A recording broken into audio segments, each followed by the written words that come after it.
अस्सलाम वालेकुम, कैसे हो दोस्तों। आज करने वाले हैं ज्ञान बाबरी मस्जिद के बारे में। जैसा आप लोगों को मालूम है 5वां दिन है ये ज्ञान बाबरी मस्जिद के बारे में। और जुमेरात के दिन ही रात में मूर्तियाँ रख दी गई थी उस मस्जिद के अंदर और पूजा पाठ भी चालू कर दी थी।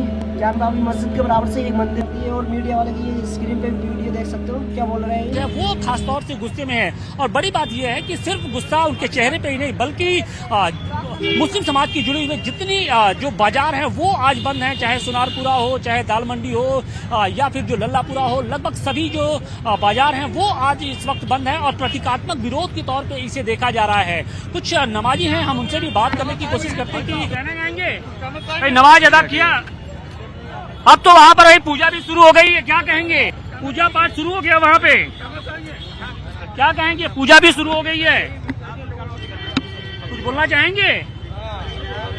अरे इतनी पूजा, अब तो वहाँ पर पूजा पाठ भी शुरू हो गया, क्या कहेंगे? पूजा पाठ शुरू हो गया, कुछ कहेंगे आप लोग? अस्सलाम वालेकुम। अच्छा ठीक है,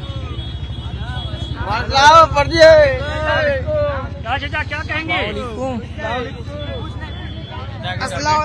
तो जो मुस्लिम समाज के लोग हैं वो बोलने से कतरा रहे हैं, चुप्पी साध रखी है एक तरीके से उन्होंने, और लेकिन जो गुस्सा है वो उनके चेहरे पे साफ तौर पे नजर आ रहा है। हालांकि अपना जो गुस्सा है वो व्यक्त नहीं कर रहे हैं, लेकिन जिस तरीके से ये पूरा ऑर्डर आया है उस पूरे ऑर्डर को कॉम्प्लाइंस कराया गया, उसके बाद से कल से ही जो एक तरीके से ये बोल रहे हैं देखो भाई, और भड़काने को जाए जैसे अंदर गुस्सा होना चाहिए, गुस्से के अंदर गुस्सा नहीं है इनके अंदर, ये है सिर्फ सलाम करके जा रहे हैं और खुशी से जा रहे हैं। सिर्फ आप लोग ये देख सकते हो कि हमारे एक मुसलमान एक लीडर जो ओवैसी साहब ने क्या कहा है, इससे बयान सुनो। सर आज ज्ञान बाबरी मस्जिद को लेकर फैसला आया, हिंदू पक्ष को अब तहखाने में पूजा करने की इजाजत दे दी गई, कैसे देखते हैं आप इसको, क्या कहेंगे? सबसे पहले यह है कि आपको जानना चाहिए कि आज जज साहब का आखिरी दिन था, रिटायरमेंट था। दूसरी बात यह थी कि उन्होंने 17 जनवरी को डिस्ट्रिक्ट मजिस्ट्रेट को रिसीवर अपॉइंट किया। तीसरी बात यह है कि आज जिन्होंने जो फैसला लिया है वो तो पूरे केस को डिसाइड कर दिया उन्होंने। अरे आपने एक तो कितने 93 के बाद से अब तक वो खुद कह रहे हैं कि वहां पर कुछ नहीं हो रहा था, अब मस्जिद के तहखाने को आप दे रहे हैं तो फिर आपने तो पूरा केस डिसाइड कर दिया। भाई कितने साल हो गए, 93 से आप 30 साल हो गए। हाँ, उसमें मूर्तियां कहाँ हैं, कैसे मालूम उनको? तो ये प्लेसेस ऑफ वर्शिप एक्ट का वायलेशन है। भाई 30 साल के बाद आप ये काम की इजाजत दे रहे हैं, तो उनका तो एक काम था कि आप उनको 30 दिन का टाइम देते अपील के लिए। आप कहते हैं कि 7 दिन में पूरा निकाल दो, ग्रिल्स निकाल दो और आप इजाजत दे दिए। तो ये सरासर गलत फैसला है।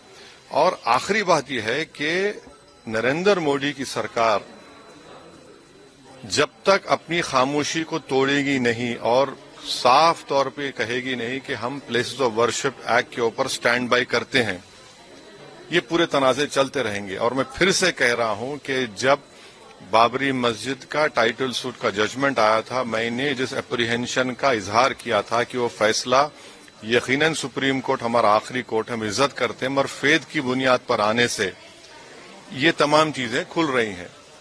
और उस सुप्रीम कोर्ट के फैसले में प्लेसेस ऑफ वर्शिप एक्ट को बेसिक स्ट्रक्चर का हिस्सा करार दिया गया था। तो फिर ये लोअर कोर्ट सुन क्यों नहीं रहे हैं और केंद्र सरकार क्यों नहीं बोल रही है? अब देखना यह है कि अब इंतजामिया कमेटी शायद इलाहाबाद हाईकोर्ट में अब इस जजमेंट गलत फैसले पर अपील करेगी। अब नहीं मालूम क्या फैसला है, मगर 17 जनवरी को एक बात कहते हैं, फिर रिसीवर को बोलते हैं ये कर दो आप, आखिरी दिन आपका, खैर उनका इख्तियार है, उसको कोई रोक नहीं सकता। मैं आपके व्यूअर्स के समझने के लिए कह रहा हूं। और प्लीज ओवैसी साहब की बातें बिल्कुल ही बढ़िया हैं और जो हमारे ओलिमा हैं, बड़े बड़े ओलिमा हैं, उन्होंने भी बात सही कही है। हमारे 5-10 साल उनके बड़े भाई भी जेल रह आए हैं और करोड़ों रुपया इन्होंने खर्च भी किया है कोर्ट कचहरी में भी खर्च किया है, केस के लिए, मस्जिदों के लिए। स्क्रीन पे वीडियो देख सकते हो, क्या बोल रहे हैं। आज कोर्ट ने हमारे उस इत्मीनान को आग लगा दी, तो हम इस चीज को खराब समझते हैं। दर्द है मेरे दिल के अंदर जो हो रहा है, लेकिन बहरहाल जिनके हाथ में ताकत है वो उस ताकत का इस्तेमाल कर रहे हैं, वरना अपनी ताकत की बुनियाद पर आया लोअर कोर्ट का। उस दिन संभवतः आखिरी दिन था जज साहब का डिस्ट्रिक्ट कोर्ट वाराणसी का। उन्होंने जजमेंट दिया और रात में ही डीएम और कमिश्नर ने पूरे अमले के साथ ग्रिल काटे और सुबह वहां पर पूजा शुरू हो गई। अब वहां पूजा शुरू हो गई है, तो आपको उम्मीद है कि ज्ञानवापी मस्जिद बचेगी? मैं कहता हूँ सब कुछ हो सकता है, लेकिन अगर वो लोग जिनके हाथ के अंदर ताकत है वो मुल्क को अगर सीधी लाइन पर लेकर चलेंगे, तो अगर कोर्ट के किसी आदमी ने फैसला दिया है कि यहाँ मंदिर है, मंदिर बना दो इसको, तो दूसरा बैठ करके कोर्ट ये भी फैसला कर सकता है कि नहीं है, इसको उठाओ बाहर ले जाओ। लेकिन वो कब होगा? जिनके हाथ में ताकत दी है और ऊपर वाले ने दी है, वो अपनी ताकत का इस्तेमाल करें। नहीं करेंगे तो मुल्क के लिए बर्बादी के सिवा कुछ नहीं है। मंदिर साहब, चूंकि आप मुखर होकर आज बात बोल रहे हैं, कई बड़ी बातें आज आपको देश और पूरी दुनिया सुन रही है जो आप अदालतों पर बोल रहे हैं, आपको यकीन है, आपको लगता है कि जो लोअर कोर्ट एटलीस्ट जो मौजूदा बीजेपी सरकार है, क्या आरोप लगा रहे हैं कि उनके इशारे पे काम कर रहा है? मैं नहीं कहता हूँ, लेकिन बहरहाल जिनके हाथ में ताकत है वो उस ताकत का इस्तेमाल कर रहे हैं, वरना अपनी ताकत की बुनियाद पर रोक भी सकते थे। सर, आखिरी सवाल आपसे। आपने कहा कि अकीदे पे फैसला आ रहे हैं, आस्थे पे फैसला आ रहे हैं, अब आगे कैसे, क्या करेंगे? क्या सड़कों पर उतरेंगे? ये तो देखने की बात है। कानून को, कानून चलाने वालों को, मुल्क चलाने वालों को ये सोचना चाहिए कि एक 20 करोड़ की अकलियत जो 75 साल में कभी इस स्टैंड के ऊपर नहीं आई, आज हम ऐलान कर रहे हैं कि जनाजा निकल गया है कोर्ट का, जनाजा निकल गया कानूनी फैसलों का, तो उन्हें खुद सोचना चाहिए कि मुल्क कैसे चलेगा। राजनीतिक पार्टियों के पास जाएंगे, विपक्षी पार्टियों के पास? नहीं जानते हैं, हम नहीं जाते हैं किसी के पास, हम नहीं जाते हैं, हम आज तक नहीं गए, हम किसके पास जाए? तकलीफ है मदनी साहब? यकीनन तकलीफ की बात है। ये मुल्क हमारा है, हमारे बुजुर्गों ने इस मुल्क के लिए फांसी के तख्तों को चूमा है।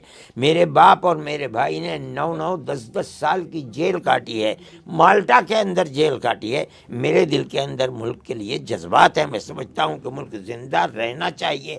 इस मुल्क को बर्बाद उन लोगों के हाथों नहीं किया जा सकता कि जो हिंदुस्तान की आज़ादी की जंग से नावाकिफ है। अब मुसलमानों को सर्टिफिकेट देना पड़ रहा है कि वो देशभक्त है। मदनी साहब को ये कहना पड़ रहा है, सर्टिफिकेट आपको कहना पड़ रहा है? नहीं, मैं ये कह रहा हूँ, इसलिए कह रहा हूँ ये बात कि मुझे मुल्क का दर्द है, मैं दर्द रखता हूँ अपने सीने के अंदर। मुझे मरना है, मुझे जीना है, इसी मुल्क के अंदर जीना है। मैं इस मुल्क में पैदा हुआ हूँ, मेरे मुल्क को, मेरे बड़ों ने मुल्क की आज़ादी के लिए कुर्बानियाँ दी हैं, इसलिए मुझे मुल्क के इस बर्बादी से दर्द है मेरे दिल के अंदर जो हो रहा है। बहुत बहुत शुक्रिया मदनी साहब। हमारा मुसलमान लीडर है, सिर्फ एक बंदा खड़ा है, इसके पीछे चाहे तो बड़े बड़े स्टार भी हैं, मुसलमान है स्टार, वो भी चाहे तो आज इस चीज़ के ऊपर आवाज़ उठाने, किसी को नुकसान नहीं पहुँचाया है। ये भी देख चुके हो, इतिहास उठा के देख सकते हो, जो 700 साल मुसलमानों ने हुकूमत की, किसी को नुकसान नहीं पहुँचाया। आज ये 15, 20, 30 साल से जो बीजेपी की सरकार में आई है, इनकी सरकार में जो आई है, उनके पास आती सरकार, देश भी गरीब हुआ है, मुसलमानों को भी, और गरीब जो हिंदू लोग हैं 70% लोग हैं, जो अनपढ़ हैं वही लोग मुद्दे उठाते रहते हैं, रैली निकालते रहते हैं। जो 30% हिंदू भाई हैं वो पढ़े लिखे हैं, वो सिर्फ अपने करियर पे, काम पे फोकस देते हैं, वो इन फालतू चीज़ों में ध्यान देते हैं। उनकी चीज़ें हैं, किले, मस्जिद, क्या क्या चीज़ें बनाई हुई हैं मुसलमानों की, चीज़ के ऊपर भी ब्लॉग जरूर ले जाएंगे। आप चाहोगे तो मेन चीज़ पहले हमें ईमान मजबूत करनी चाहिए और नमाज़ पढ़नी चाहिए। अल्लाह ने चाहा तो इंशाअल्लाह, अल्लाह ने चाहा तो हम इस मस्जिद को भी नहीं जाने देंगे हाथ से। और आप लोगों से यही चाहता हूँ, ये वीडियो ज़्यादा से ज़्यादा शेयर करना। स्क्रीन पर जो देखी है ये बिल्कुल रियल है, इसे चाहो तो उठा के भी देख सकते हैं। इनकी आइडिया पे भी है ये वीडियो जो पूजा पाठ करते हुए दिखाई गई है। चलो चलते हैं, मिलते हैं अगले ब्लॉग में। अल्लाह हाफिज़, जब तक के लिए।